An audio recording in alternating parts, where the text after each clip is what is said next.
Hey, how are you? I'm fine. That's good. Getting zoomed out. Yeah, I guess. Yeah. So, okay. So if we go speak of you. We've got 15. Oh, 15 people? Yeah. Okay, great. So are you going to press the record or do you want me to press the record? Yeah, it's actually recording now. As soon as you open it, you want me to not record? Yeah, probably. Hi, everybody. I'm Elaine Slatter, and I own XL Consulting Group. I also am an escapee from a corporate life. I had a corporate career for over 30 years and was head of marketing for Canada for a large American corp before I became the CEO.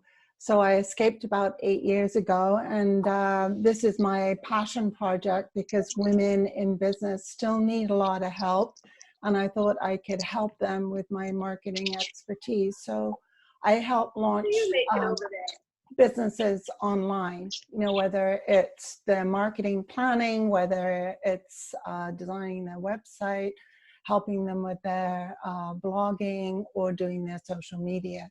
So during this COVID-19, because I work with a lot of startups, I've been doing a lot of pro bono work, helping people that, you know, aren't online yet to get them started. And, you know, down the road, it'll pay off. So that's what I've been doing because people are worried about their finances, and, you know, people should talk to entrepreneurs like Orain or Joanna, because they really truly help people get back on their financial feet. So a lot of my clients or would-be clients got lots of quotes out there, but nobody's spending money right now because they're worried about putting food on the table, paying their rent, paying the mortgage. That's important to them. So I'm doing a lot of educating right now at the moment. So here we go. We're going to start, and this is interactive. So you would have received a worksheet yesterday from Anne. So if you haven't downloaded that to your hard drive or download folder, I'll just give you a minute to do that right now, because we're going to do this as an interactive exercise so that you can follow through and you can start working on your branding right as we talk. So where do we find that? I just looked up the email and there's nothing attached there. Am I looking at the wrong spot here? I didn't get it either. It was a separate email that Anne sent out yesterday.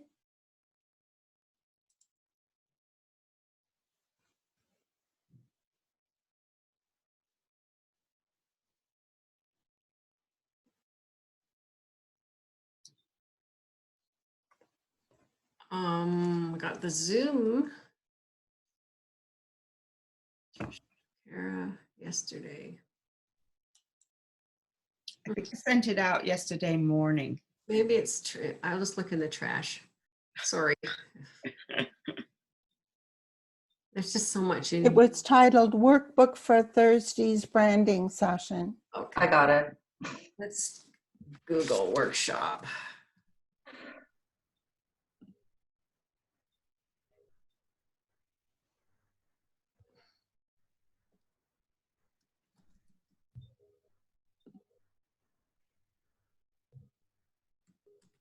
So we all set? Has everybody sort of found? If not, if you haven't found it, I'll just repeat it while we do this. So we all set? I don't know where it is. Okay. Yeah, I can't find it either. Okay, let's take go. I'll make notes. Okay, so everybody hit mute, and what we'll do is, if you have any questions, there's a chat box. It's at the bottom of your screen. If you just hover over, you'll see a chat box. So if you have any questions, just put them in the chat box and we'll go through the questions at the end. Or if you don't want to put them in the chat box, at the end of the slide presentation, I have my email address. Just send me a quick email with your questions and I'll answer those over the next couple of days. Okay, so we're ready to go. Here we go.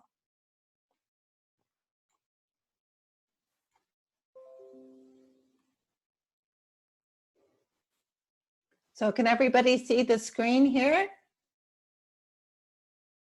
Yep. Okay, so hands up if you can see the Here, come screen. over here so you can see. Okay, so we're going to talk about how do we find our branding voice. But before we find our branding voice, we have to understand what is branding. So a lot of people think a brand is a logo, right? But it's way more than that, because if you look at the Nike logo over here or the Starbucks logo over here, you wouldn't have a clue what those two companies do. I mean, Nike spent $30 on this tick, and it's just a tick. I don't know how much Starbucks put on their mermaid, but it's the weirdest logo I've ever seen. It probably means something when the guy, the owner of Starbucks started it up, but it doesn't mean much to me. So a logo is just your starting point. So don't spend thousands of dollars doing a logo, because your brand is way more than the logo, and we'll go into that in a little bit. So, because if it was just a logo, it's pretty boring and it's pretty weird, and we wouldn't be buying Nike shoes, and we wouldn't be buying our coffee, or at $4 or $5 a cup, because we don't go into Starbucks to buy a $1 cup of coffee. We go into Starbucks to buy a $4 or $5 coffee, but and it's probably the same as if you made your $1 coffee at home. But they have made a cult, or they've created a community where you want to go into Starbucks to get your coffee, or go through the drive-through just for the experience of their customer service. So building your brand is all about the passion you have for what you do and who you serve. So that's why you have to start out to figure out those two things. Why you're doing what you're doing, and it's got nothing to do with your product, and what community do you want to serve. And you might think everybody, but it isn't everybody, because not everybody is going to love the way you are. So you have to find your audience, and that takes some time. You have to sometimes pivot your business, because one of the ladies here mentioned that she started her business and she thought she knew who her audience was, but she's finding out as she's going along in her business that her audience isn't who she thought. And don't be worried about that, because all brands have to find their audience. It's not a quick thing. You're not going to find your audience in a week. It takes a development of time, and you have to sometimes do what we call pivoting to find out exactly who you are going to serve. So that's the two things that you have to start right at the beginning, is the passion for what you do and the audience that you serve. It's nothing to do with the product that you sell. It's got absolutely nothing to do with it, because we're going to show you through some examples of how you build your brand. So at the center of your brand here is your why you're doing what you're doing. And your why actually is your purpose. It's got nothing to do with your product.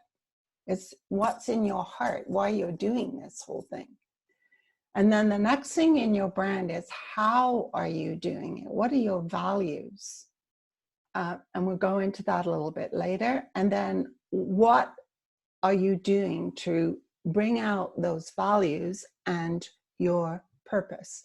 So this is all based on Simon Sinek's Golden Circle. I don't know if you've heard of his book, but his book is Start with Why. And that is so important. So his book, Simon Sinek's book, is available on Amazon. It's a great read. He talks about sitting on a plane talking to a guy about his product, and it was boring. It was steel or something like that. And he helped the guy through conversation find out his why. Along with that book comes a workbook. And I recommend those two books if you're struggling with your why, because they really, the examples that they give of changing your product into your why, like the story behind why you're doing it, is the most important thing that you're going to do to be the core and the start of your brand. So going back in time, that's what Nike did. They, you know, at the beginning of Nike, sure, they make apparel, they make shoes, they make stuff. They make gear, you know, they make, at one point they did golf gear, but they got out of that. But they make clothes and hats, and we all know what Nike does. But what they did at the beginning to build their brand was to get spokespeople like Michael Jordan, that was way back in the day, in probably the 80s, to be a spokesperson. So when he was, you know, jumping around on the basketball court, he was always wearing his Nike gear, his Nike shoes. And then they started to bring out the Air Jordans and so on, because they then related the person, Michael Jordan, with the product, which was the shoes. So that's how they started out. And then they've morphed into connecting with you, the buyer, by saying, look, just do it. Like, get active, get out. And this is how they have connected their branding with you, the ordinary buyer of the product. Because now, if you see Serena Williams playing tennis, the message is you also can play tennis. You don't have to be a Serena Williams. You just put on your shoes, you put on your tennis skirt, and away you go. But when you link the product with the spokesperson and the message, just do it, now you're creating that link, that circle together. Apple's the same way. They've linked all they're in innovation, they're in building new iPhones, they're building technology. That's what their product is. But what they've done through their stores, when you go into the stores, you're greeted by a person who really cares about you and your problem with your phone or your tablet or your this or that. And they've done the same thing. They've created an atmosphere where you want to go to Apple to get help. I mean, Samsung doesn't do that. And so they have created a cult, a following. I'm sure the iPhone is no better product than a Samsung, but what they've created is a whole community through their stores and so on to keep you buying the latest and the greatest iPhone. So everything starts with your why, and figuring out your why is the most important thing of your whole branding. So that takes some reflection. Sorry, I went the wrong way with it. Okay, so we talk about the Company of Women. Anne went through a rebranding a few years ago, 2 or 3 years ago, I think, Anne. And now their brand is supporting success on your own terms, because that's a recognition that Company of Women have, that success, in the words of Company of Women, is on your own terms. So that can mean different things to different people. So if you're a not-for-profit or a non-profit or a for-profit business, success is defined differently for different people, or whether you're a network marketer. You know, you can have a different kind of company, and success for you, depending on your own kind of on your company, is on your own terms. So it's not a cookie cutter. And Anne does that through every single thing that she does. You can tell that she raises money for nonprofits. That's part of what she does. And, you know, through her events, through her conference, she has workshops. She's always helping people succeed on their own terms. So that's a very important part of Company of Women branding. Now we're going to talk about the purpose of Blackmore Levy. You heard Orain and you heard, Joanna, talking about how they want to build your financial house. They don't call themselves financial advisors, although Blackmore Levy is a financial services company. They call themselves financial architects, because what they're doing is helping you build your financial house and build it right. So their product might be, well, their products are insurance, mortgages, wealth, investing, but that's not what they talk about. They talk about that building your financial house. So when they started their branding a couple of years ago, we talked about, you know, Joanna was talking about her business, and it was always about the caring and helping people with build their finances, not selling products, not selling mutual funds, not selling insurance. That was nothing in Joanna's conversation. It was all about educating and helping people build their financial house the right way, so that if you started from a solid foundation like this and eliminated their bad debt, leveraged their good debt, which would be, you know, leveraging the equity in your home, for example, or building wealth, which could be stocks, could be investing in a second home for renting out, it could be pre-construction, whatever building wealth means to the individual family. But what they want to make sure is that they're educating from the foundation up. So you might wonder why the house is purple. Well, if anyone knows Joanna, purple is her color. It's in her hair, it's her favorite color, you know, so why not brand her company around something that is personal and connected to her, so that here we have a purple house. So that's the other thing with branding. See if you can connect the kind of company you are with something that means something to you in the color scheme or your logo or whatever it is. See if there's a link that you can do there. It could be, like for example, if you're Jody, maybe your branding is all on, if it's organic, it's very simple and pure. It's not highly colored branding.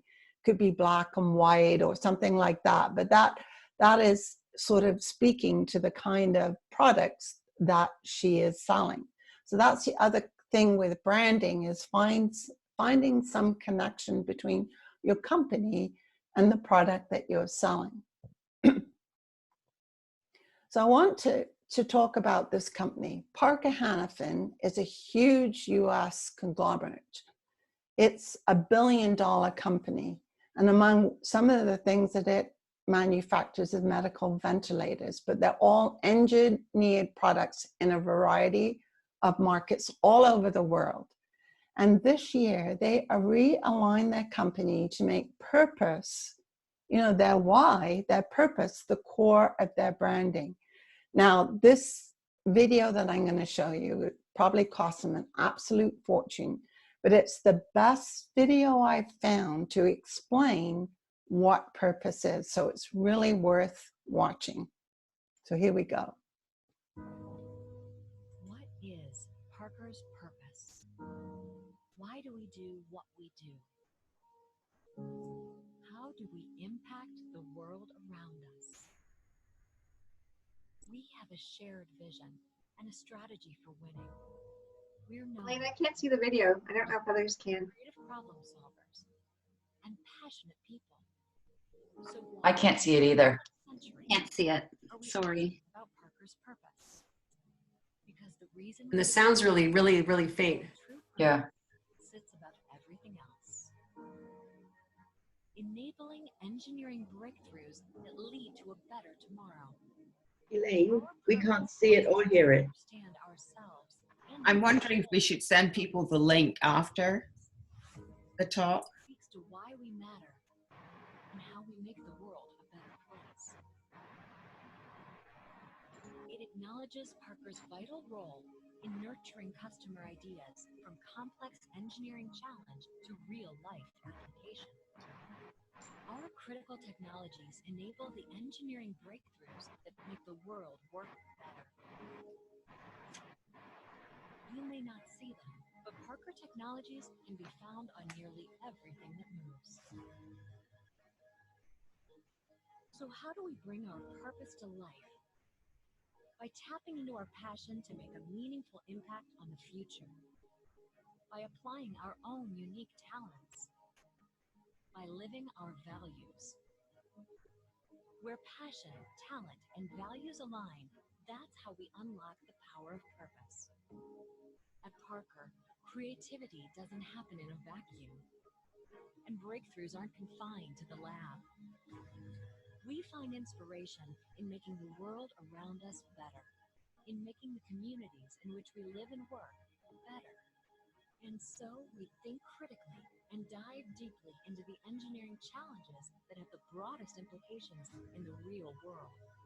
From fulfilling the most basic needs for clean air and water, food cultivation and preservation, to advancing human progress through infrastructure, transportation, energy, medical developments, and more sustainable products and practices. We're focused on the big ideas that make the world feel smaller. We take pride in making complex things simple. And we know that oftentimes, the smallest products have the biggest impact. We work alongside our customers as a trusted partner, searching for new ways to enable them to innovate and perform better, more safely, more efficiently, more responsibly. A shared purpose, a greater calling, a guiding star for success.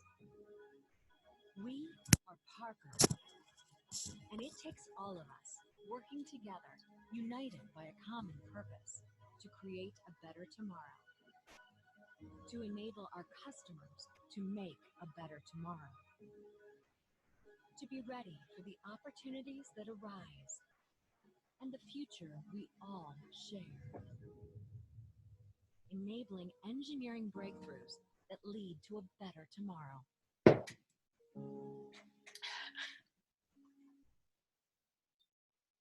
Okay, now some of you, could some of you hear and see it? No? No. Not at all? Well, that's weird. Okay, so what I'm going to do is send you the link.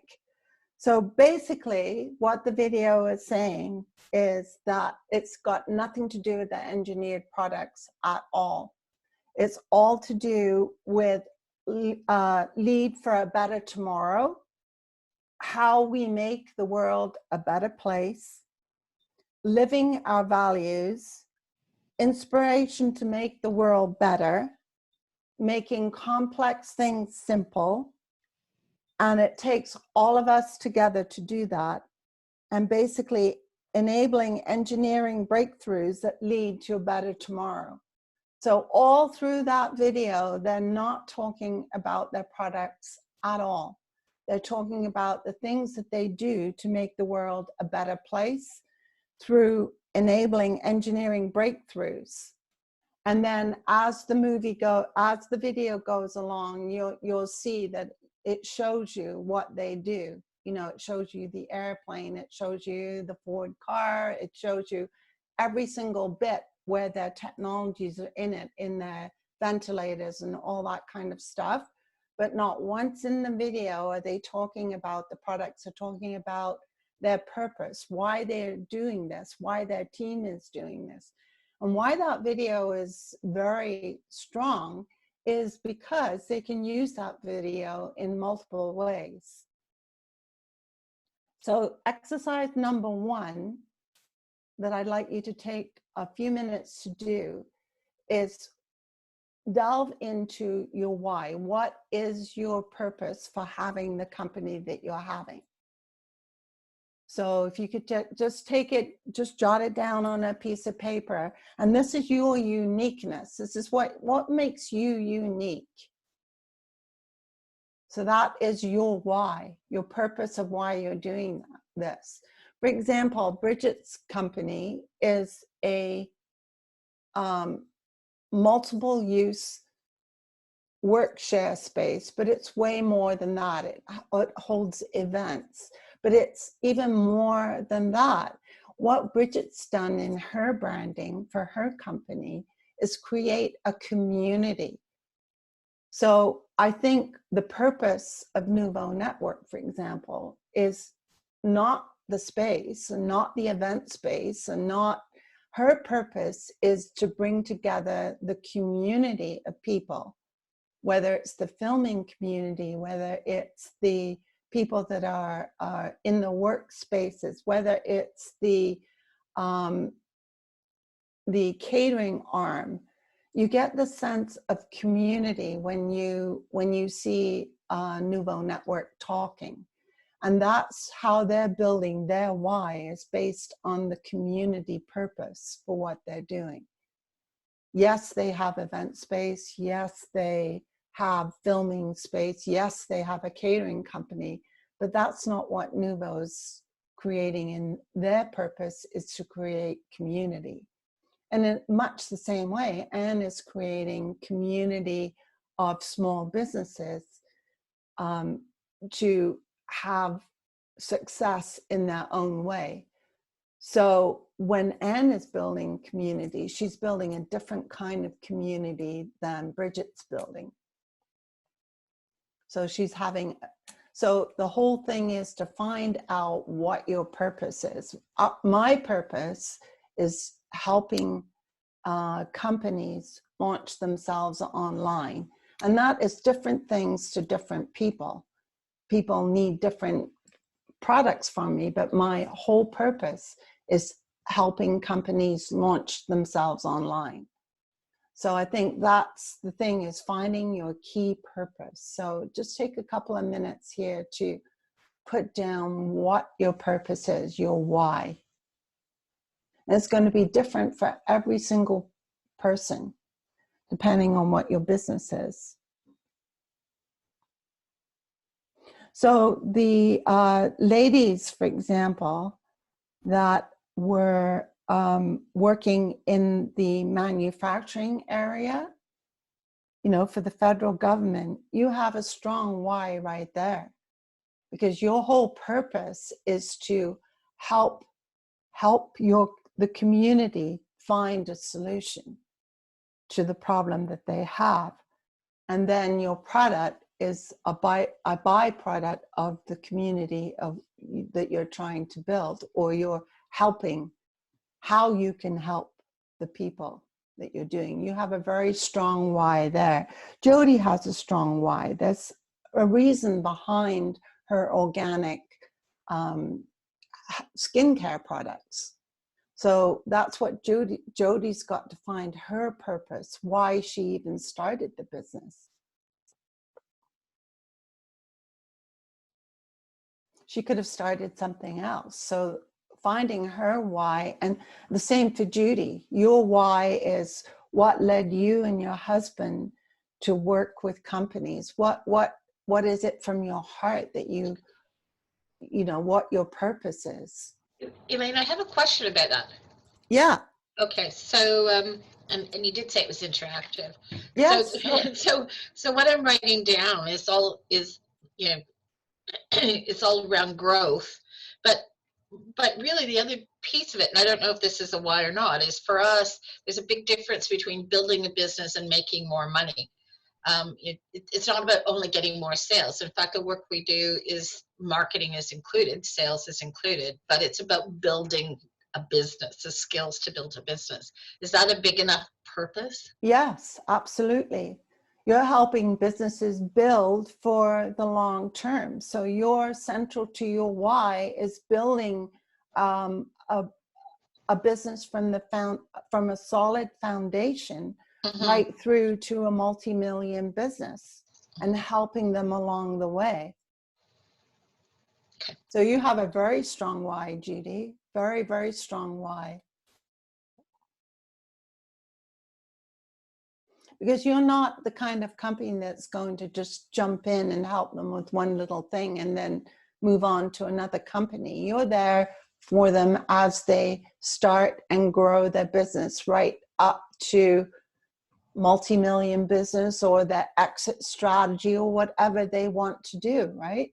You're going to stay with them along the way on their journey. Right. It's not about problem solving, it's about building. Yes. Okay. Thank you. So you're building businesses by helping them solve their problems as they grow. And that can be different things to different companies. So when you're explaining your purpose, if I was your customer, I would know that you're going to be for me for the long term, from the beginning of my growth to the end of my growth, whatever that is for me. And you're going to help me every step of the way in every area of the business, wherever I have a challenge. And I think that's what Parker was saying in the video. When I send you the link, I hope you take the time, all of you, to go through it, because basically what they're saying is they want to help people, their clients, and through their enabling their engineering breakthroughs to a better world. And what does that mean for their different clients? So they're providing solutions for their clients as they go along to make the world a better place. What a great purpose is that? And the thing is, when you develop the purpose, you're also helping your clients develop their purpose. So it's, you know, it's got a double-pronged thing.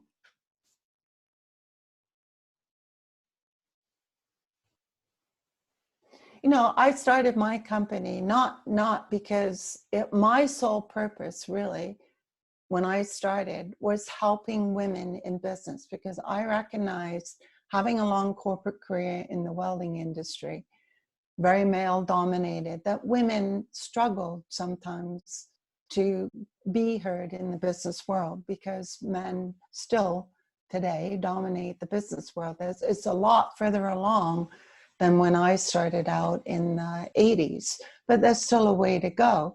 So my whole purpose really is, I do have male clients, but my whole purpose is educating, helping women in business launch their businesses.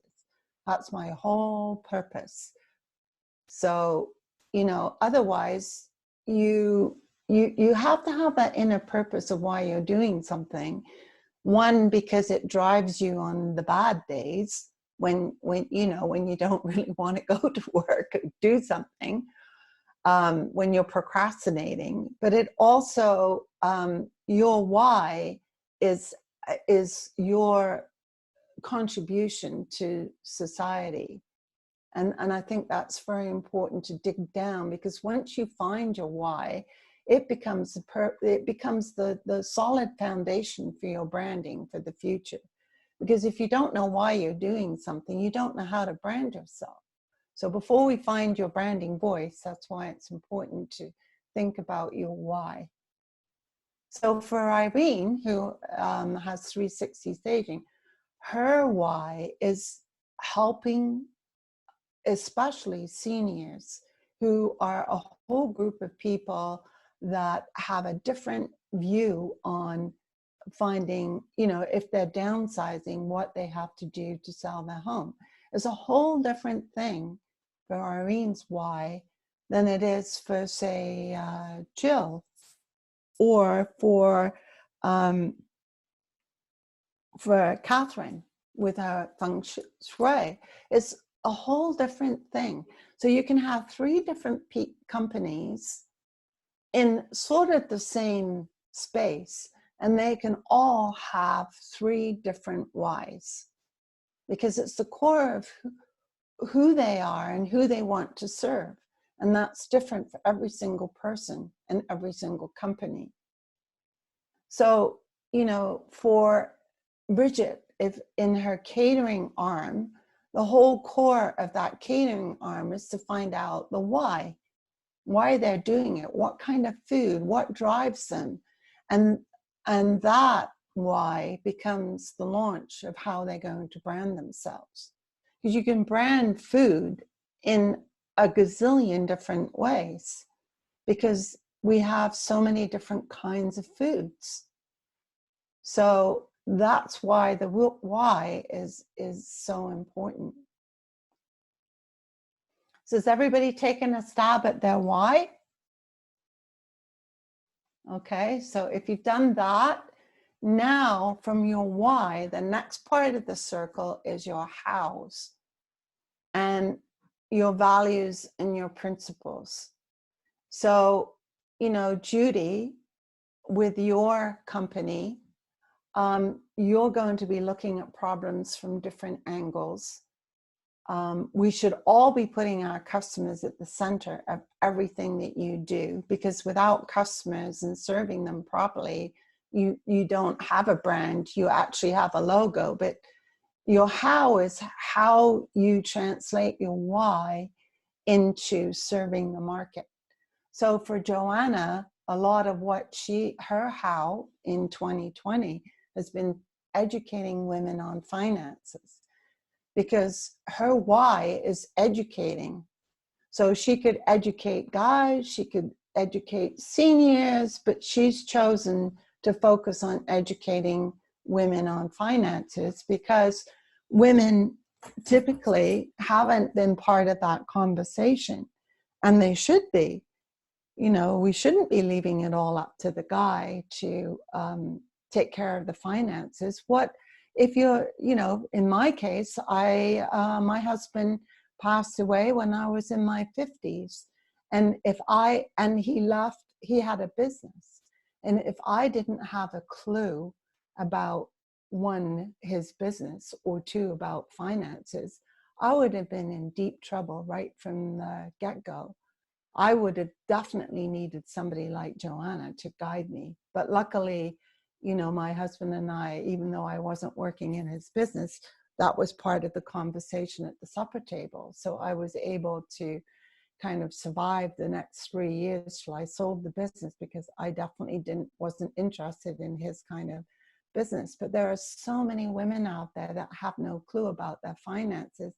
And Joanna, as part of when she developed her why, she realized that she needed to expand that to educating women, especially on finances, because it was part of her why. She was in that situation years ago, and she realized she wasn't the only one, and women are very, very vulnerable. So that was how she developed her why.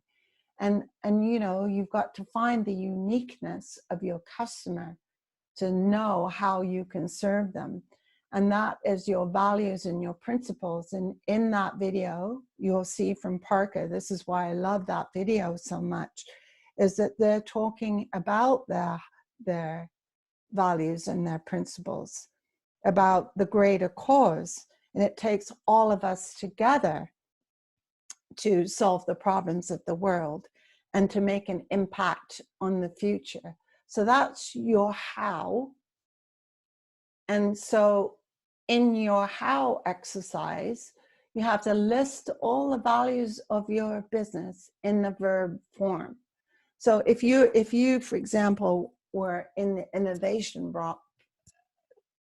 sphere, like Judy is, she's innovating and helping businesses grow. So in a verb form, she's looking at problems in businesses from different angles. So your exercise in the how is to say, okay, you know your why. And now you have to say, okay, what am I doing? And put that in a verb form. So Irene, your why is helping seniors to downsize. And so how are you doing it? Okay. So how you're doing that part of it is core to your branding. So you have to be able to verbalize your how. When you go into the home of a senior, or if you're explaining this to a realtor, this is how you do your elevator speech, is explaining to them your how.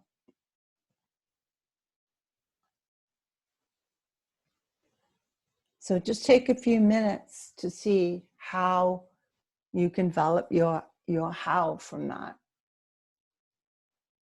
So for me, for example, my how is to get to the core of a marketing problem, or getting to understand the core of the customer's business and how I can help them through designing their marketing strategy, or how I can help them with their website, or how I can help them with their blogging, because I need to understand the value of each of their customers and how then I can translate that into a strategy for them. And that's how, Judy, your how is all the things that you do to help your customers, in that you know your why you're doing it, and who your customers are. And now you have to list all the different hows, all your values of the way you help your customers. So that's just as important as your why is your how. So for Joanna, all your hows are how you have developed your blueprint of your financial house. How you talk to your customers about the blueprint, how you work through the blueprint with them. What does that look like? And how is the outcome different than other financial advisors when you look at it this way? Because each of you have a different how to go along with your why.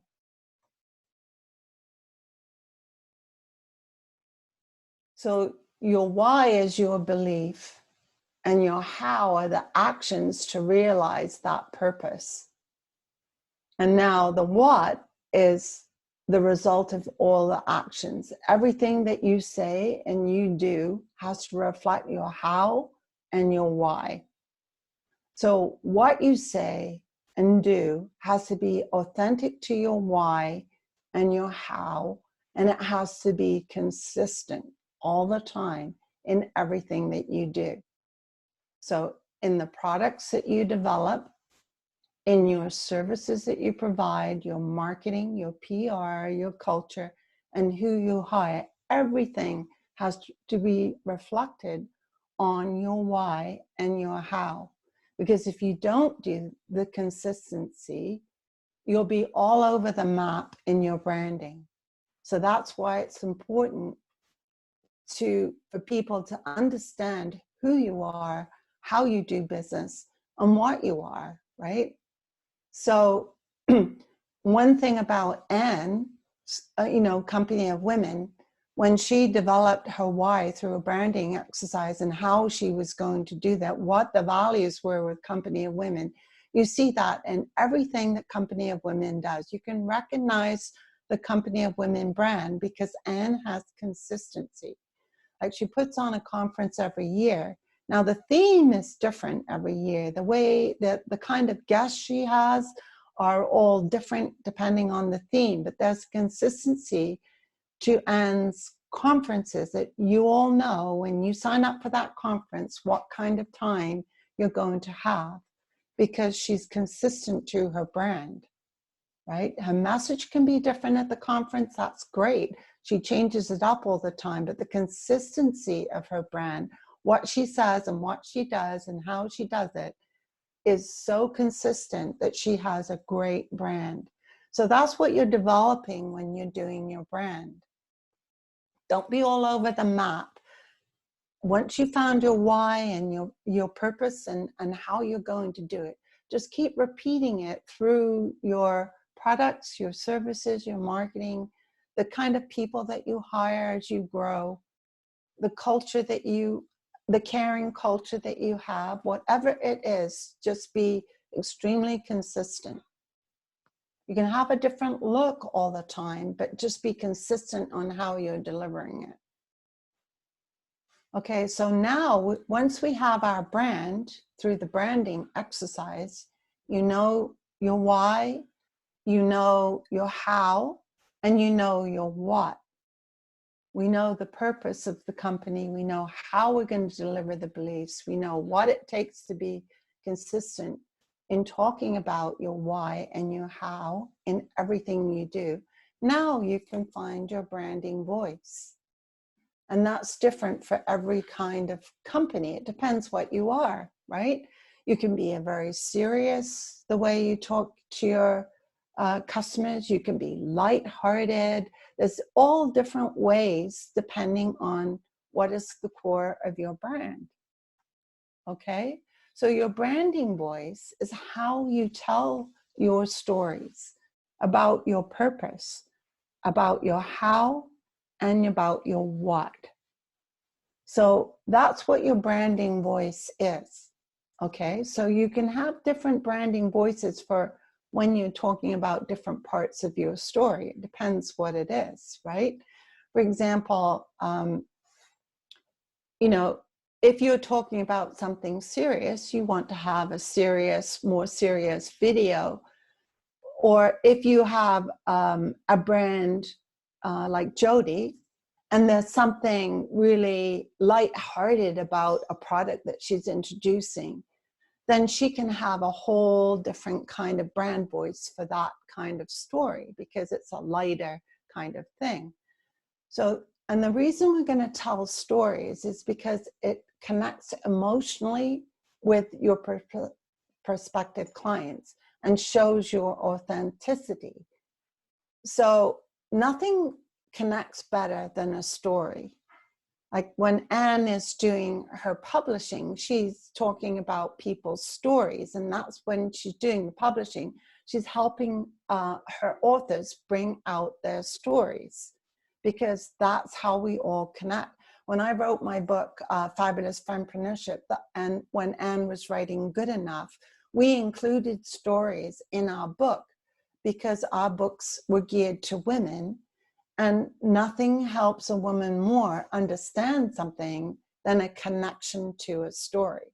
If we were writing books for men, we probably would do it in a different way because they connect differently, because they're more like facts and figures and that kind of thing. So the reason that women are good at connecting with their audience is because they can connect, especially if they have a woman, if women are their target audience.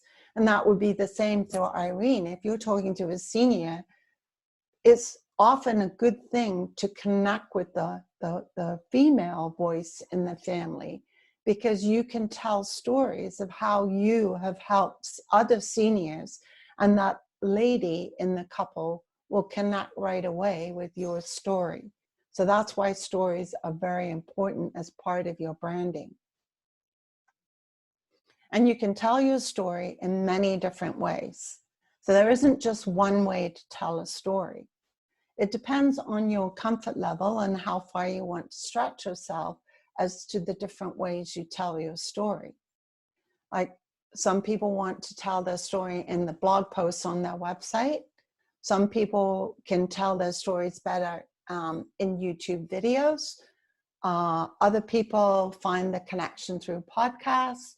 You can do it through the Zoom meetings. You can connect and tell stories in live training events, through online courses, or in highlighting case studies. So there's no one specific way to tell your story. You can tell it in all different versions, and you can use all those versions in telling your story.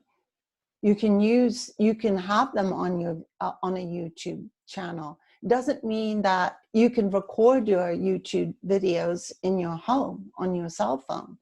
They don't all have to be Facebook Live videos. You can record it and then post it up to a group that you have if you're not comfortable doing lives. So there's always a workaround for doing things that you're not so comfortable with. If you don't want to be the center on a video, you can hire a video company to do a video, and then you can repurpose it a million different ways. So I think you just have to be open that you can deliver your stories in a multitude of different ways. So that's your branding voice, finding the different ways of telling stories and then finding the different avenues to tell those stories. So if we go back to Blackmore Levy, they built their house. They had the earlier version that we saw where they just show you the headline, the foundation, the bad debt, the good debt, the wealth. It's still building together your financial house the right way. But they also have a different version where they go into more detail, which is what building a foundation is. So they've used the same house, but now they put a little bit more detail in it. For example, building wealth. Here are some of the versions of building wealth, how you can build the wealth through TFSA, RSP, RESP, real estate, and financial investments.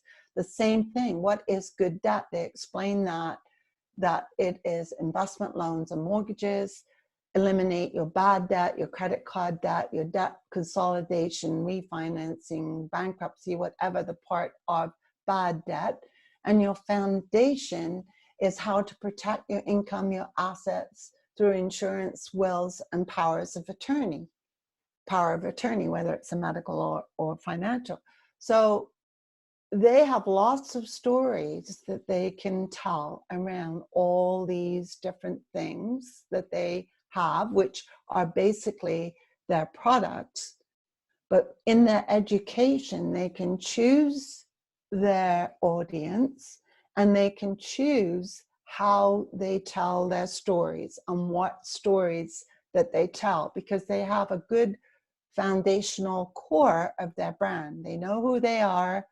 They know what they're doing. They're helping you build your financial house the right way. And then along the way, they can tell different stories. Okay.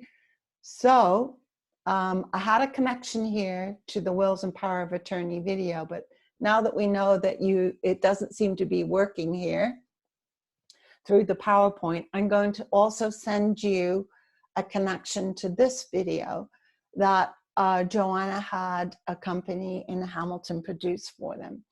Now, the whole thing about this video, for those of you that haven't seen it, it's a very powerful video. It's the story of one of Joanna's clients who wasn't, I don't think, even really a client at the time that the video was produced. This was a woman whose husband died at the age of 46. She was a student. She had 2 children, and her husband did not have a will. And I mean, I've seen this video, I don't know how many times, and it still brings tears to my eyes because it is so emotional, because this is a person that it really happened to. And that's the power of telling a story through video, because you can capture the feelings. You can see the person, live. And so Joanna, the purpose of having a video like this is that Joanna can use this in so many different ways. So she has repurposed the same story in a blog post, and I have a link, and I'll send you the link of where she included the video in a blog post, where she took the story to illustrate why it's important to have a will and power of attorney. Now, she also uses that same video in her live events when she's educating women. It doesn't matter if she's educating them on the foundation or if she's educating them on the on wealth or whatever part she's doing the education on. She starts every one of these education series by showing women this one on the wills of power of attorney, because of the emotional connection that women feel when they see that video. They immediately know that the people that are giving the seminar really care about the people. Even before they become a client, they care. So, you know, in Joanna's case, she was helping this Adrian find, you know, a lawyer, going to the bank with her. This was all before she became a client.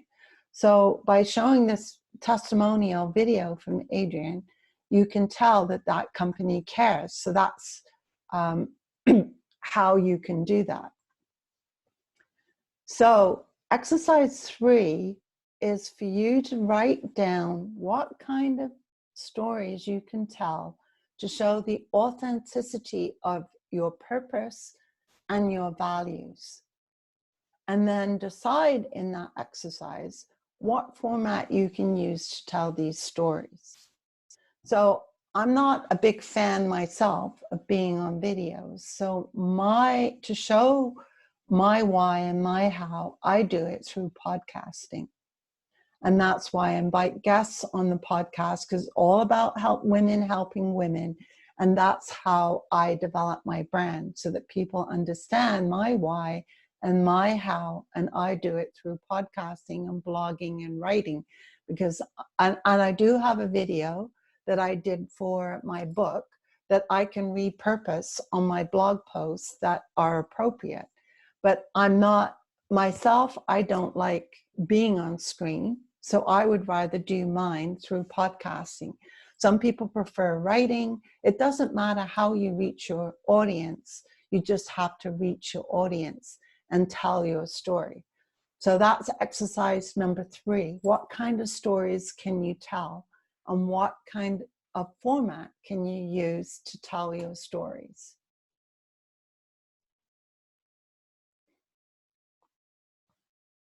So take a few minutes out there to see what kind of stories can you tell.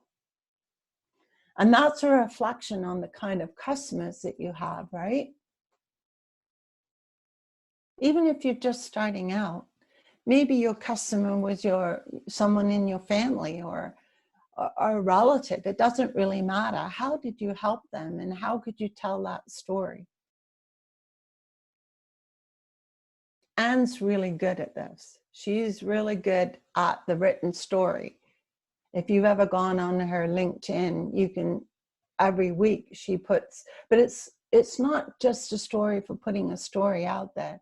Each story has a purpose, and each story links really back to Anne's why, who she's all about.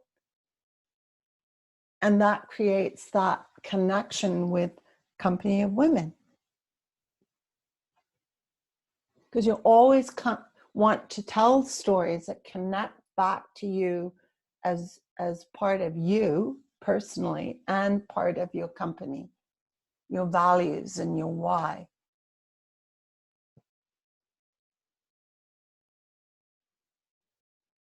So Jody, as you know, your organic skincare products, you must, you know, when you're at a trade show, when you're at a Company of Women event, for example, I always come over to your booth because I love your products, right? But you must have a million stories of people who love your products. So you can tell those in different ways. Right. Yeah, thank you. I do. And I'm sitting here listening to you and I'm thinking, not only do I get those stories verbally, but I get a lot of emails and testimonials, and I do ask for reviews, product reviews on my site. And I'm listening to you and I'm thinking, I don't use those reviews enough. Right. in my marketing. I just rely on people going to my site to see those reviews. That's I right. really need to share them more. So thank you for that inspiration. Yeah, that's exactly it. So that's the other part that we haven't really talked about, that once you write your stories, don't forget to share them. You have to share them everywhere in different forms, depending where your audience is and what kind of stories you're telling. So that's the other thing, is when you're telling your stories, whatever different format you are, you still have to remember who your audience is for the story and where they hang out. So if you have a story that's suitable for, person to person, and, a woman is more likely to buy your product, if she hangs out on Facebook, that's where you have to tell the story.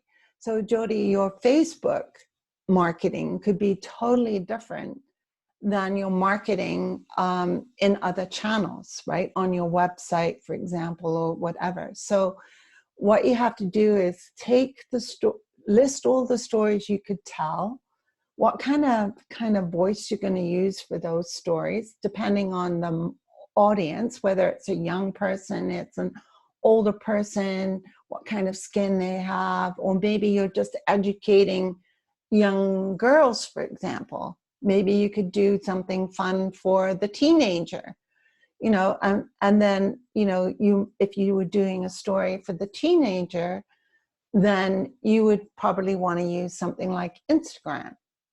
So you have to kind of fit your story with who your audience is and then the channel for your story. Right. And you have to just keep going, not just tell one story, but be like Anne, be consistent. Do it once a month, do it once every couple of weeks, but you can't tell your story and then vanish. You got to do it on some kind of consistent basis. So Jody, for you, you'll have tons of stories. And as you said, your testimonials, that you can use in all kinds of different ways.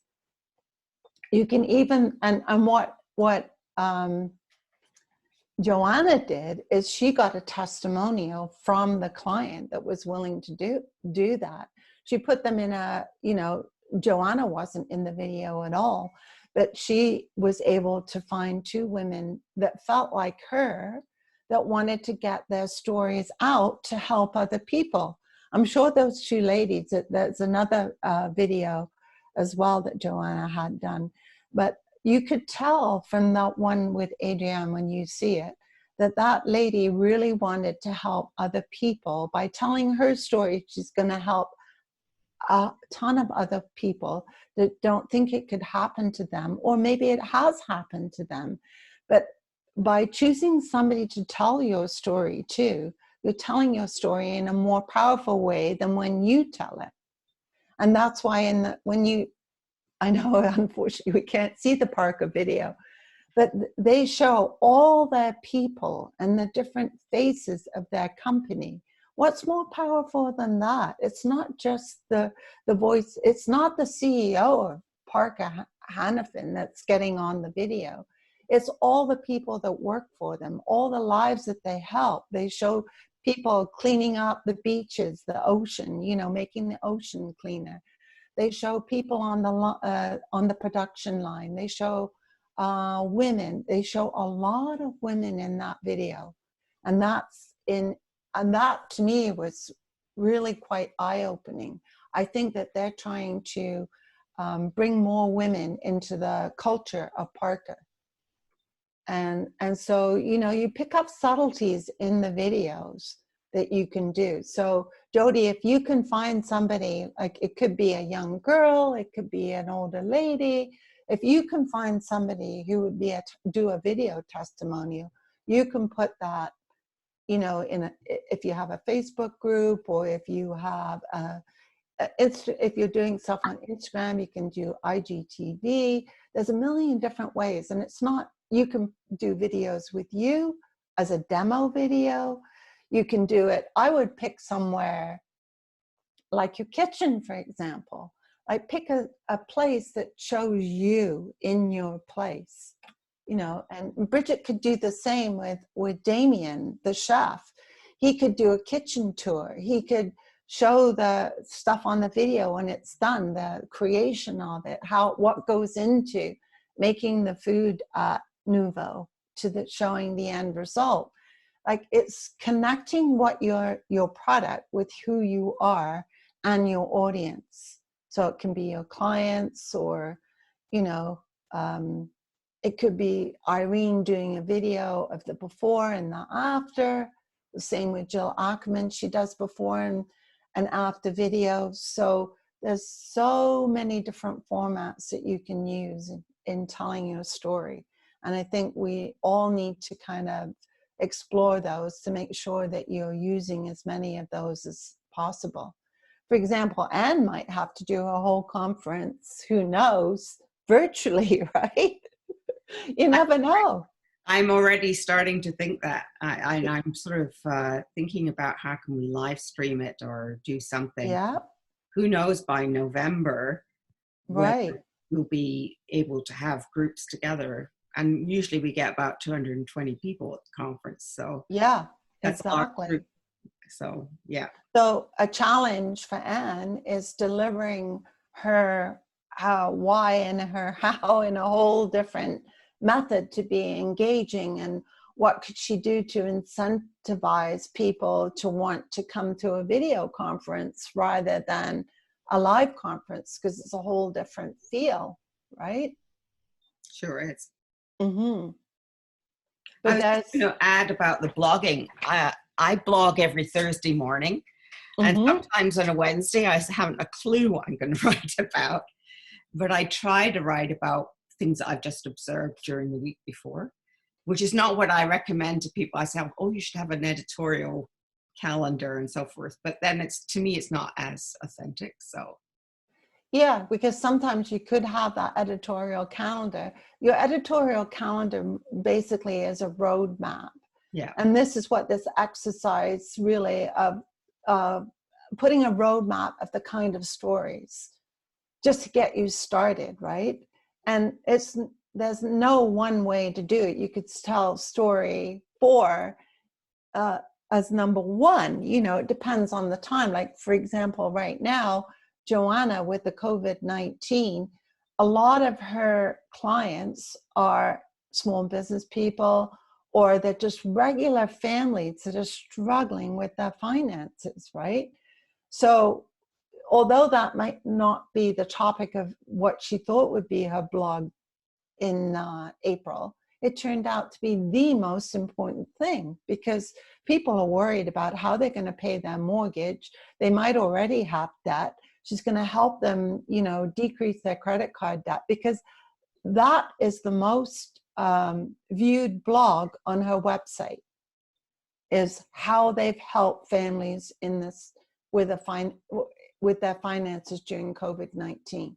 The number one thing, because she's written a topic that is timely for her audience right this minute. Whether they're customers of hers or not, it doesn't really matter. She's educating people that they can help, and they have an example on the blog post of how they helped somebody in that situation. So one, they recognize the situation that most average people are in, that maybe they've only got two or 3 months of liquid money, and then they're going to run out. Like, say you're a small business and you've got your rent to pay on your you know, retail thing, and you've got absolutely no money coming in. What are you going to do? You could be in dire financial straits within a couple of months, even if you're getting all the government help. So by addressing that in a blog, she definitely, and sending that out and connecting people to that, she's definitely found a way to educate and help clients, which is true to her why she's doing this. And along the way, she'll pick up some clients. You know, it's just the byproduct of getting those stories out there that are the right stories at the right time. And so, Anne, I'm sure you're the same way. You know, it could be a blog about how you're managing being at home for 8 weeks in a row. you know, if you're an outgoing and like to be out of the house, how are you coping with that? And Catherine with her feng shui is the same thing. Like, how are you getting your home to be a place that you want to dwell in, even though you'd rather be out shopping or down at the lake or playing tennis or golf or whatever you usually like to do. So there's a story even in these COVID-19 times. And the same with you, Jody. There's tons of stories of how you can work on, you know, getting your face ready for when you're outside. And self-care is part of COVID-19. You actually have more time to take care of yourself at any other time in your life. This is important. You've got the time, and you can develop the routine. And for Judy, your clients is especially talking about, you know, if your business is on pause, what steps are there that you should be taking to ensure that when you open your business up, one, that your business is mindful of the new rules of engagement for businesses, and, you know, how they navigate that whole startup thing and helping them through that process. There's tons of stuff you can do around that. So, you know, if your business is on pause, now's a great time to work on your stories and the format that you can use. Just map them all out. It's not saying you have to do them all today, but, you know, this is for building your brand now and for the future of building your brand. Because that's what, if you've noticed, that a lot of businesses today, they're talking about their why and how they're helping companies. They're not talking about their products at all. It's talking about how they're helping people through COVID-19. And sometimes it's got nothing to do with their products whatsoever. For example, a lawyer I know is busy because she's a sewer making face masks. So, you know, she's connecting with people in her community through sewing face masks. So there's all different ways that you can help during this time. So I think it's a really good exercise, COVID-19, for thinking of what your brand is, your why and your how, and how in the future, because it's going to be a slightly different world, how you're going to get your messages out there. Elaine, can I comment at this point? Sure. Just because you've given me some ideas here.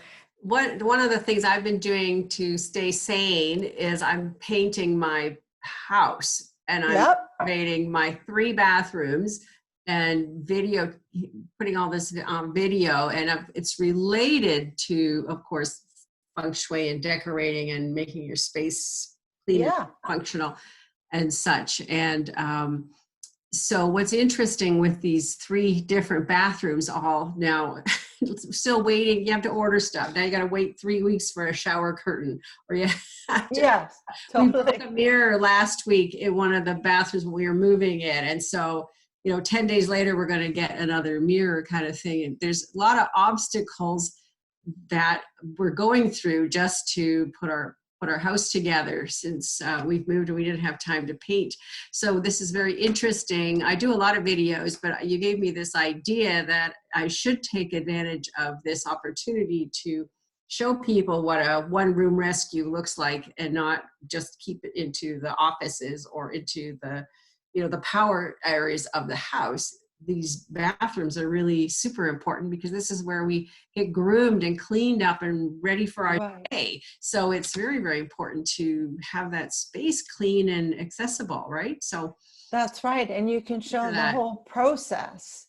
Yeah. You know, so watch for it. Yeah, exactly. And even if it's not finished, you can show the part that where you're at, right? And what your next step's going to be for feng shui. Very cool. For what's going to be, and just talk about the ideas and the choices that you could have, and why you picked certain one. And And so what, you have to wait, 4 weeks for Amazon or whatever, or you have to line up in your car at Home Depot and whatever it is. Yeah, That's and part wait, of the yeah. story, right? More You paint, can- more paint. Yeah, yeah. yeah, more paint now. And part of the story could be, where do I get my paint? And, the whole process of finding out where you could get the paint, during this time, that, Anyway. the whole exploration is part of the story. I think people have to, a story is a journey, the beginning, the middle, the end. And we all think that we have to be at the end to tell the story, but you don't. You can be at the beginning or you can be in the middle. Each part makes a story. And invite people to add to the story, or tell them that you'll be adding to the story next week or next month or whatever, or stay tuned or whatever. So you can definitely include people in the process, and especially as you're going along, that actually is more interesting than showing the end product, is showing the beginning, the middle, and the end. Good point. Good point. Yeah.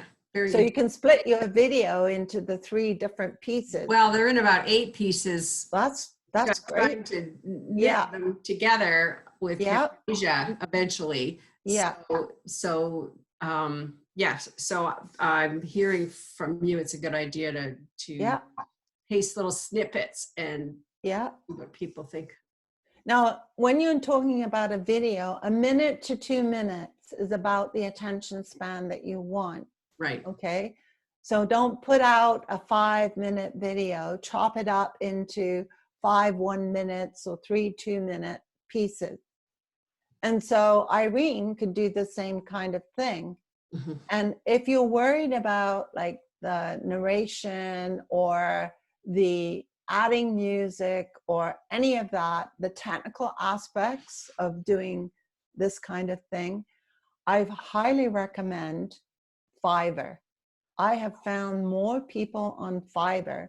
And the key to finding a good person to help you with any of your editing, whether it's podcasts or video, whatever, you just go on Fiverr. I'll send you the link to the Fiverr as well, is just look at the reviews and pick somebody who's got 5-star reviews, and I swear you won't go wrong. The person who does my podcast editing lives in Bosnia. She is fabulous. She's been editing my podcast for over 2 years. Yes, I could do it myself, but I wouldn't be very good at it. I'd be very frustrated. And for $12 per episode, how could I not want a professional to do it? So to me, that's a great spend for me, is to get a professional to do it. And you can find people on Fiverr to do any part of your marketing, whether it's designing a logo or editing your video, anything where you want it done, where you're not going to have a huge amount of interaction with that person. Like, you know what I mean? Like, exactly what you want. And then you find the person that fits what it is. For example, if you are having a logo design, you just go through all the people that do logo designs, find somebody who has done similar things, and if they've got a good review, you pick them, and I guarantee you'll be happy with the result. I mean, a lot of those people live all over the world. It doesn't really matter. But you want good service and that they understand what you want. So be very clear in what you're trying to get done. If it's video editing, be clear, if you want music added, if you want something added on the screen or whatever. So that's the whole thing about Fiverr, is making sure you know exactly what you want and then finding the right fit to do that. So go for it, Catherine. Yeah. Elaine, sorry, are you saying Fiverr or Fiverr? Fiverr, Fiv for victory, ERR. I'll put the link together. I'll send it all to Anne in a email, and then she can forward it to everybody. Thank you. Yeah, they're great.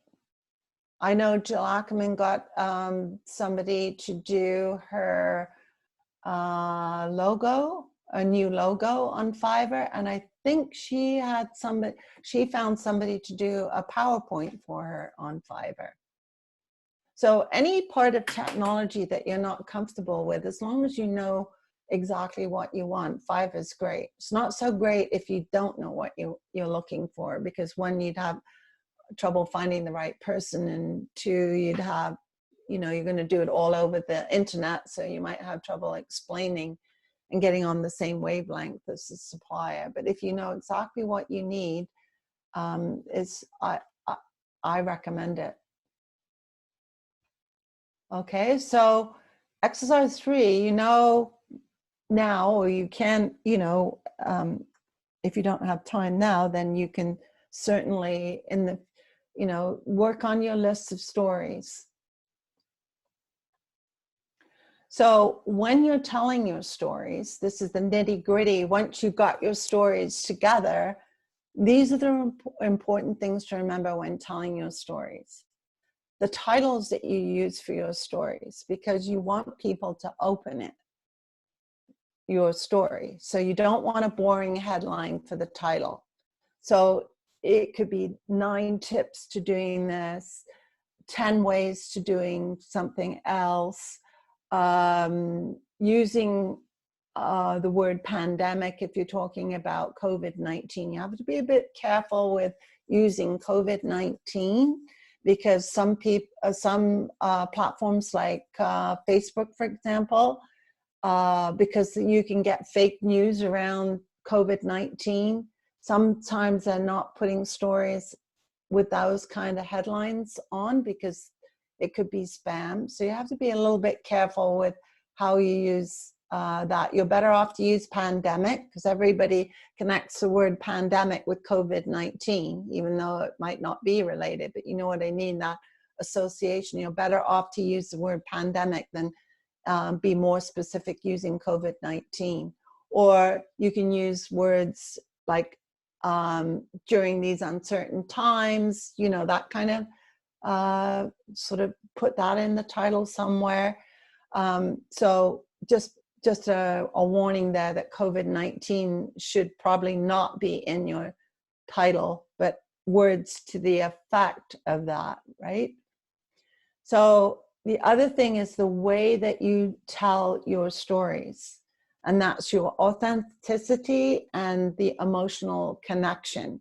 So when you're telling your story, connect it to a client, connect it to a difficult time, a funny time, you know what I mean? Connect it with a truly memorable experience if you can.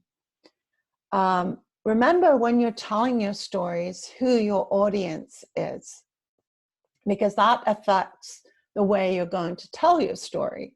For example, Jody, if you're talking to a teenage audience and it's through IGTV, you gotta hone that, the way you tell your stories, to that age group, right? So test it on teenagers. Or if you're telling the story for Irene, whose audience is a senior demographic, then when she's telling her story, she's got to be slowly unfold the story, because seniors take maybe a little longer to absorb the information. So you're going to step them through the story in a slower progression. Whereas the teenagers is totally the opposite, right? You want to smatter them with this story. So that's important to know who your audience is, because that helps you with the way you're going to tell your story. And how do you connect with that audience? So use the right tone for your stories. And that's depending on, again, on the audience and the type of stories that you're telling. So, when Joanna was telling the story of through the video, which was a very serious topic, the tone of that video and what makes it so emotional is the actual tone that she's telling the story, telling a very straightforward story, but it was the way she told it. You know, there wasn't a lot of emotion in that story, but it was just the right tone that it connected you with that story. And as I say, I've seen that story many times, and I've seen it at live events. And I'm telling you, when that story was shown on the screen, and you know, they went away from the story, people were wiping their eyes because there was a huge connection between what you were seeing and what you were feeling. And that's what you want to do. It could be laughing. There was a story that CTV did just yesterday or the other day, whatever, the TV program that starts with Ben Rooney in the morning. They were telling the story of a music teacher who was going to sing a song. And so that's how they sort of said that this music teacher was telling her story of COVID-19 through music. So the girl comes on the screen and she's got her little guitar and the sweet face and everything. And she's going to sing this song about COVID-19. And what does she do? And the very first bar of the song is she screams, absolutely screams. So you're expecting a song, right? And you get something totally different. And the hosts of the show obviously hadn't really seen this before, and they're just cracking up because it was totally different than what they were expecting. So they put a fun element in there. They never did show the music teachers singing the rest of the song because they were cracking up so much at the opening bar, where she absolutely screamed, because everybody probably related to that, right? The screaming, like, you know, I got kids at home and this and that and whatever, or you're a parent trying to teach your kids. So that was the power of that story, is doing something totally different.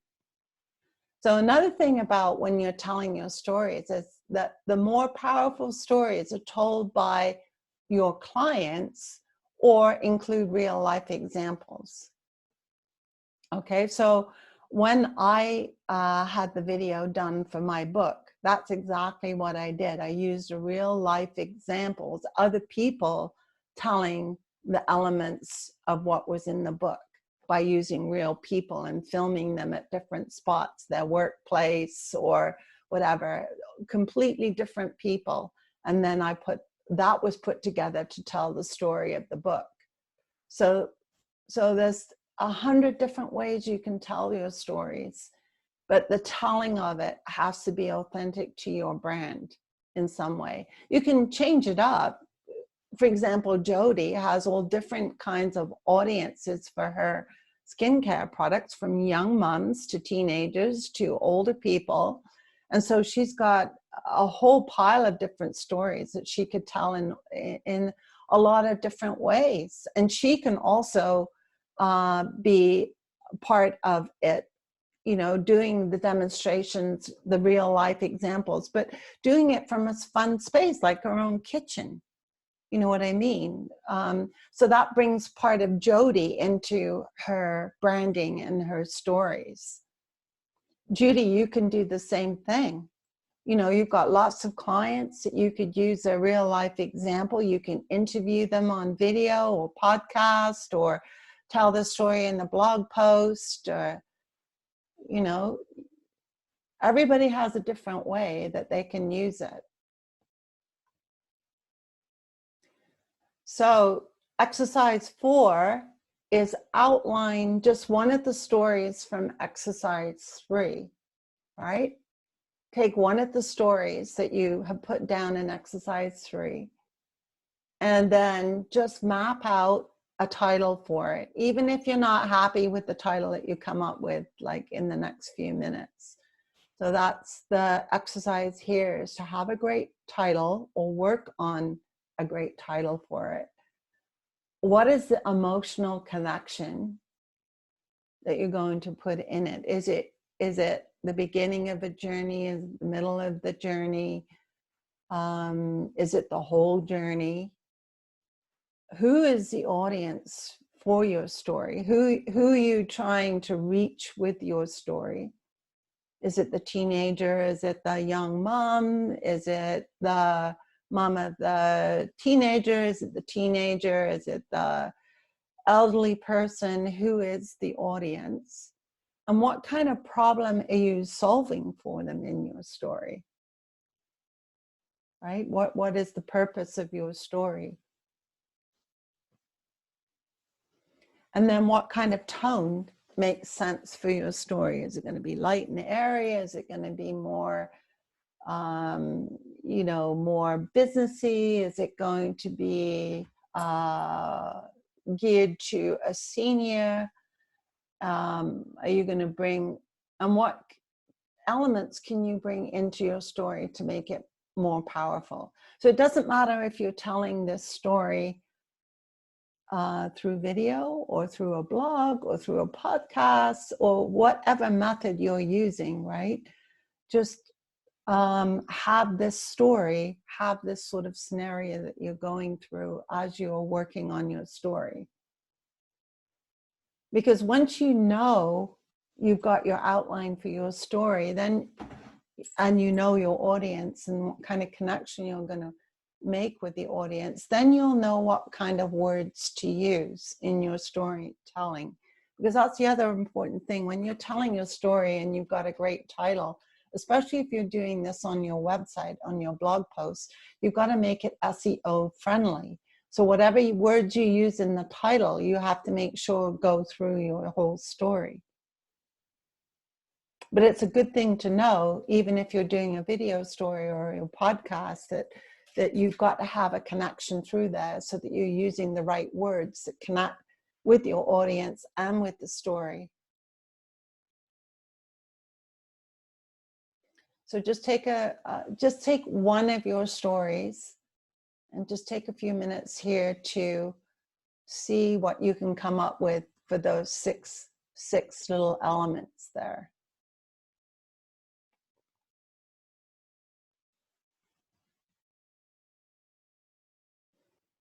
And often you get great ideas for your stories when you least expect it. You know, it could be in the shower, when you're grocery shopping, when you're watching a movie, or, you know, it doesn't have to be that you are sitting down, but if you've got sort of your list of stories and you have one story in particular that you think you want to tell, you sometimes get your ideas for your story or the connection or whatever from entirely way out there. You know, it could be something your kids tell you, or your mom tells you, or something you saw at the grocery store, or, you know, you find the elements in all different weird places. So if you're stuck on your story right this minute, don't worry about that. I'm sure Anne would attest to, when you're writing a book, you don't write necessarily in a linear mode.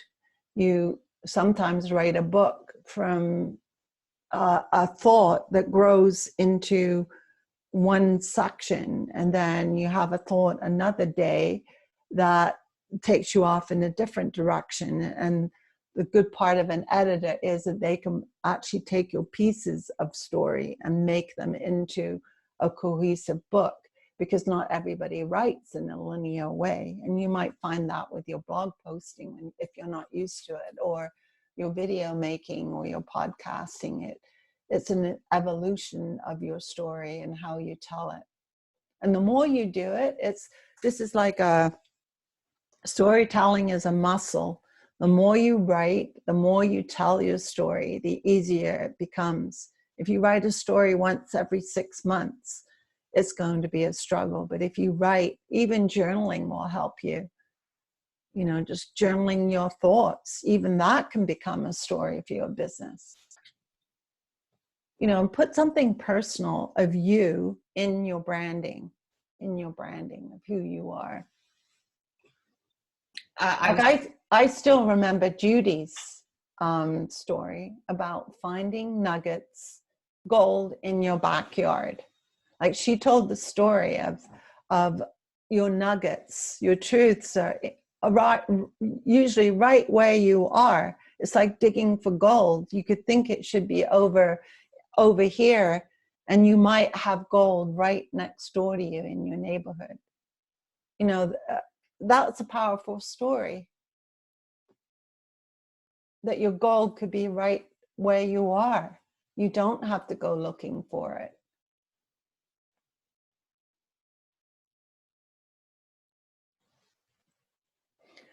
So hopefully these ideas, you know, and if you don't want to write in the chat, or if you just want to do it, unmute yourself and tell the story, or if you don't want to do either one of those, then you can just send me an email if you have any questions about the whole process of your brand and how to tell your brand story. So I hope that was helpful today to give you some ideas of how you can create and continue on with your branding. And as I say, it's an evolution. It's not a one and done. It's the story of your business that's going to evolve over a long period of time. So are there any questions?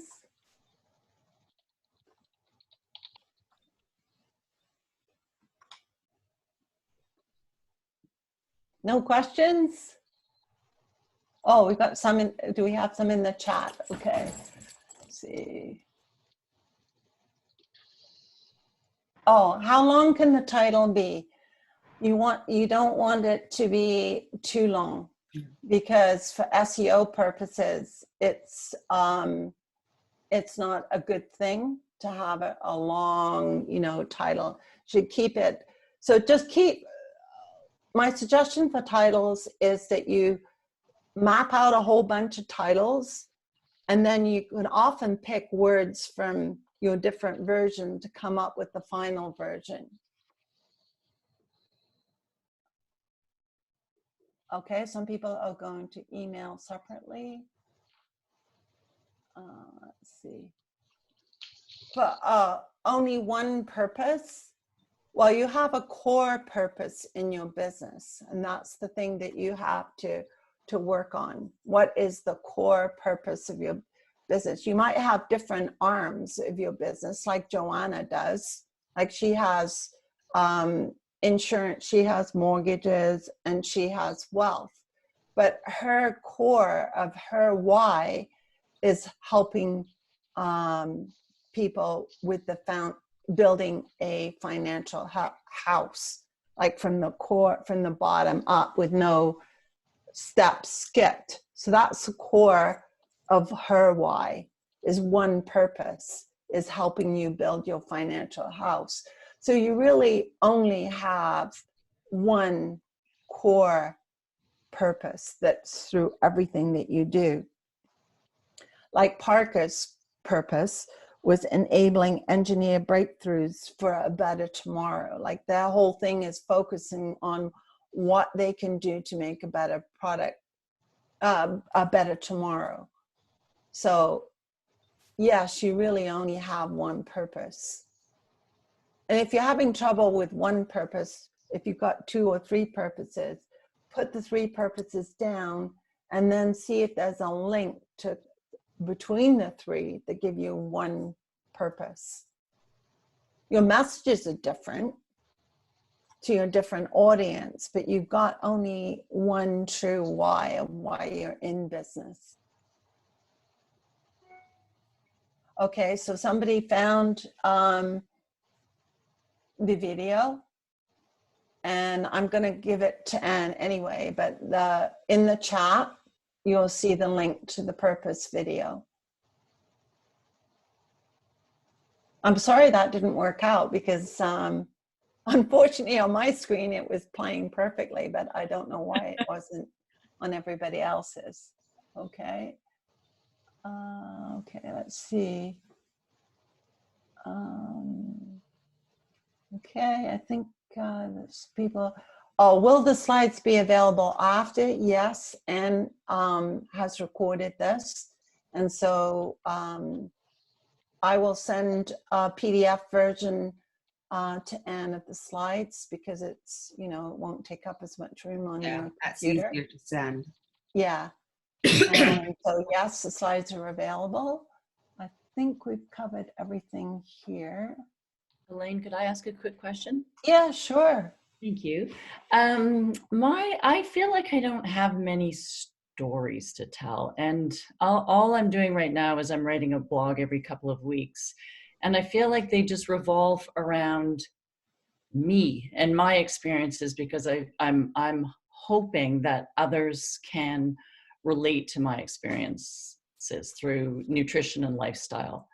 But I haven't, like, I'm fairly new, so I haven't had a lot of clients and experiences. And yes, I've got testimonials, but not things that I could turn into a story per se. Okay, so what have people said in their testimonials? That's more been about, well, actually, but there's been one on my blog, and I get a lot of feedback on my blog. But with respect, they've just said that it's been great, that it's great working with me because I seem to really understand what people are struggling with, and I meet them at their level, and they feel that they can achieve what they're setting out to achieve when they're working with me. That's basically the feedback I've gotten. Well, all you need is one of those testimonials to ask them permission to use their story. If you can find one of those, that's what Joanna did, is ask permission, right, of Adrian and Rachel to see if, and they weren't, you know, they obviously weren't too excited at the beginning because who wants to be on a video, right? But when Joanne pitched it to them as helping other women with a similar, you know, educating women, they were all for it, right? And it was done in a very safe space. There was just one person, the videographer. Joanna was off screen asking the questions, but you don't hear Joanna asking the questions. And basically the video was just their replies to her questions, right? Okay. So all you need is one person who's willing, who loved the work that you did with them. And you can pick a relative. Nobody knows it's your relative. Okay. You know what I mean? You don't have to tell the truth of every situation. You can be a relative. If it's your mother, your cousin, whatever, only your relatives will recognize them. The other 900 people that are going to see it don't know it's your mother or your brother or your sister or whoever you help, right? So don't worry about that part of it. Just find somebody who can help tell the story, and you know, connect with somebody like Joanna, who is she can walk you through how she did it, how she persuaded. She's queen of persuading people, I can tell you that. And she does it in a very nice way, and I'm sure she'd be more than happy to help you if you're struggling with how to do a video or how to interview. You can do interviews with people.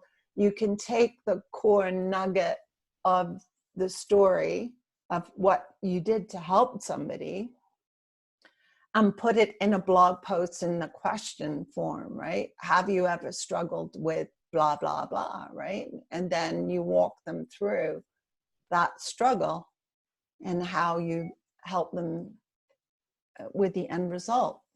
Okay. No, that's great. In your unique way. Because every business, like you can have 10 financial advisors and they're all different. And so Joanna's found the audience for what she does.